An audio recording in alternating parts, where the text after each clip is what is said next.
داریوش مهرجویی، کارگردان بزرگ سینمای ایران که در 22 مهر ماه در ویلای شخصیش به همراه همسرش وحیده محمدی‌فر به طرز مشکوکی فوت کرد.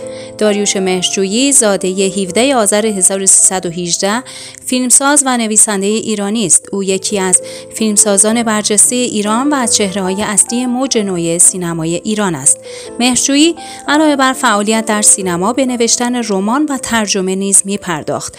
در سال 1393 از سوی سفیر فرانسه جایزه شوالیه ادب و هنر فرانسه، جایزه فیپرشی جشنواره ونیز، جایزه فیپرشی جشنواره برلین، جایزه سن سباستیان، چند تا جایزه سیمرغ بلورین فجر، جایزه سپاس. اینقدر جایزه برده هم قبل انقلاب هم بعد انقلاب که یه پست شده باید واسه معرفیش زد. مهرجویی با ساخت فیلم گاو در سال 48 نگاه‌ها را متوجه سینمای ایران کرد و به موج نو سینمای ایران شکل داد. بعد از انقلاب 57 او مدتی از ایران مهاجرت کرد، اما چند سال بعد به کشور بازگشت و به فیلمسازی پرداخت و عضو پیوسته فرهنگستان هنر شد.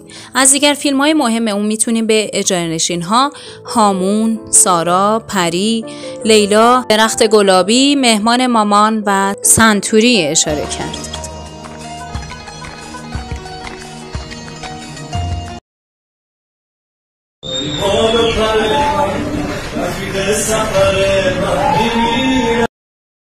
مونا مهرجویی دختر داریوش مهرجویی در حدود ساعت 22:35 روز شنبه 22 مهر ماه گزارش هولناکی به پلیس می‌دهد.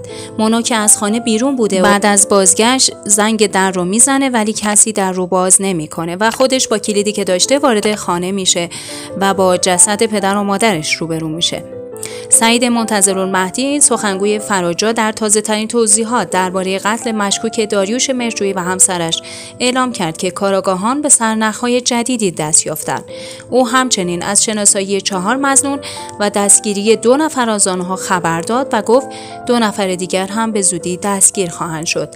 ایشان گفتند که در ویلای مهرجویی دوربینی نبوده و دوربین‌های ورودی شهرک هم از مدت‌ها قبل کار نمی‌کرد. او افزود با این حال دوربین‌های دیگری در این منطقه وجود داشت که در اختیار نیروی انتظامی قرار می‌گیرند.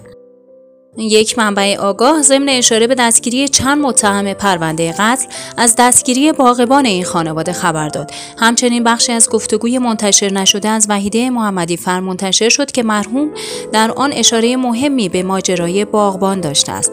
در ابتدای پخش این خبرگزاری صدا و سیما نحوه قتل را سربری اعلام کرده بود که این موضوع از سمت پلیس تکذیب شد. دادستان عمومی فردیس اعلام کرد داریوش مهرجویی و همسرش با ضربات متعدد چاقو به قتل رسیدند. مهرجویی با 3 ضربه به گلو و ضربه‌ای به سر و همسرش با ضربه‌ای به شاهرگ جان باخته است. به گزارش سایت جنایی وضعیت خانه نشان می‌دهد عاملان قتل انگیزه سرقت نداشتند، چرا که اشیای قیمتی زیادی در محل بوده که سرقت نشده است. کارآگاهان متوجه شدند عاملان قتل کاملا به مختصات خانه آگاه و مسلط بودند. وکیل داریوش مهرجویی ادعا کرد که با توجه به نبود آثار ورود به زور قاتل یا قاتلان با مرحوم مهرجویی آشنا بودند. ایشان گفت زمانی که خانواده مهرجویی در سفر فرانسه بودند و بعد از بازگشت متوجه نبود 2 سنتور که از زمان فیلم علی سنتوری بودند به سرقت رفتند. لطفاً یک جمله برای شادی روح این 2 عزیز هنرمند کامنت کنید.